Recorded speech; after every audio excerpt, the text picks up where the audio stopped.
বাপ রে বাপ রে বাপ, সে কখন দেখে গেছে এই গ্রিলটাই হয়নি। আরে আল্লাহ, তোমার এমনি তো কোনো কিছু হবে না তো দেখতেছি। হ্যাঁ? বাবা রে কি আর কব বাবা, আমরা রোজাদার মানুষ, আমারই রোজা লাগে গেছে রোদের সামনে। ও রোজা মনে হয় আর কেউ থাকে না। তোমার এই কথাবার্তা শুনলি পরে আমার গাও জ্বলে যাচ্ছে। রোজা আর কেউ থাকে না। ওরে বাবা আরে রে, এরকম করে কাজ করতেছ তোমরা।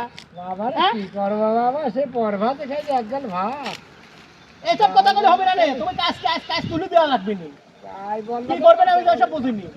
বাপ রে বাপ, দেখিস একটা গ্রিল কখন স্টিক লাগেছে, দুইজন উড়ি। বাবা রে বাবা, মনে তো সরকারি কাজ পাইছে। ও বাজান আস্তে আস্তে নামাজই পড়েনি বেটা, দুবার কর। দুপুরে নামাজ সে পরে বাড়ি যায় পরে একবারে কাজা তুলে। বেশি কথা না কয়ে কাজ করো, দ্রুত কাজ করো। এইটা শেষ করে আবার ওই ওই ওই ওই গ্রিল ধরা লাগবে। দ্রুত দ্রুত করো ভাগনা। হ্যাঁ। কি রাগারাগি করছিস? কি হয়েছে? আরে সকাল থেকে গ্রিল লাগাইছে দুইজন, হ্যাঁ, কোনো কাজ নেই ই নেই, কি কয় না কয়। হ্যাঁ আমরা রোজা আছি, এ রোজা আর থাকে না কেউ, দেশের রোজা কেউ করে না। কি কথা কয়, দুইজন লাগি লাগেছে এই গ্রিল, ঠিক করতে পারতেছে না। কও তো কাজ তো করতেছি, তারা তো বসে তো নাই। আর একটু গতি বাড়ায়। সি সি সি, তোর বাসাতে জ্ঞান কাণ্ড কবে হবি? একদিক দিয়ে রোজা রোজা আছে, ওরা রোজা থেকে কাজ করতেছে। রোজা থেকে কাজ করলে পরে শ্রমিকের কথা আল্লাহ রসুল কি বলছে?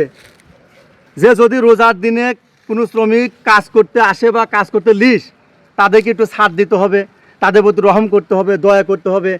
যে সময় ছুটি দিস তার চেয়ে আরও আধা ঘন্টা 1 ঘন্টা আগে ছুটি দিয়ে দেবো, বাদ চলে যাবি। আবার নামাজের টাইমে নামাজ পড়তে করবো। জ্বরে নামাজ পড়তে দিছি, জ্বর তো চলে গেছে, নামাজ পড়ছে। একবার বাড়ি যাই পড়বি নি। আরে বাবা, জহরে যাবি, একদম কাজ শেষ হবি, উ করবি আর কাজ ফাঁকি হবি নাকি? ওরে ভাই আগে জানলে এই বাচ্চা আমি আসতাম না ভাই। কাজ দিলাম না, কাজ করো। ওরে বাবা রে, রোজার মাস এটা তো আয় মাস। দেখেছিস, ওরা ওরা ওরা গরিব মানুষ, হ্যাঁ। ওরা কামে লিছিস, ওদের সাথে ভালো ব্যবহার করবো। রোজার দিন, রোজার মাছ, রোজার সময় সব সময় সব কিছুতে ভালো কিছু করার চেষ্টা করবো।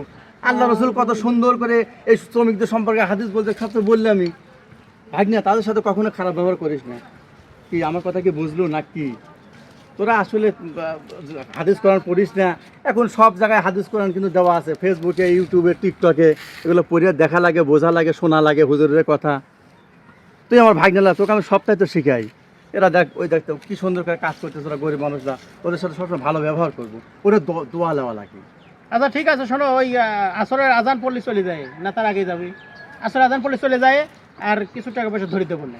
কয়টা করে দিস, যা দিস তার চেয়ে একটু বেশি করে দেবো। আচ্ছা বললে। এ শোন, আমি ভাগনাটা কথা কইতো, খালি যে মানুষের মানে মাইক দিয়ে কয়া দান করা লাগে, তাকেও দান করা লাগে না। একটু মানসিক একটু গোপনে দান করবো। রিক্সা উঠে রিক্সাওয়ালাকে বেশি করে 10 টাকা দেবো, শ্রমিক কাজ করতেছে তাকে 20 টাকা ধরে দেবো। ওই দান আল্লাহ বেশি কবুল করবে ভাগনা, সত্যি কথা। আচ্ছা ঠিক আছে, তাহলে তো থাক, করো। আচ্ছা আমি আসতেছি, করো তোমার। আমি আবার আসতেছি। আচ্ছা ভাই। হ্যাঁ। তাছাড়া কিছু মনে করেন না, ভাগনা একটু এই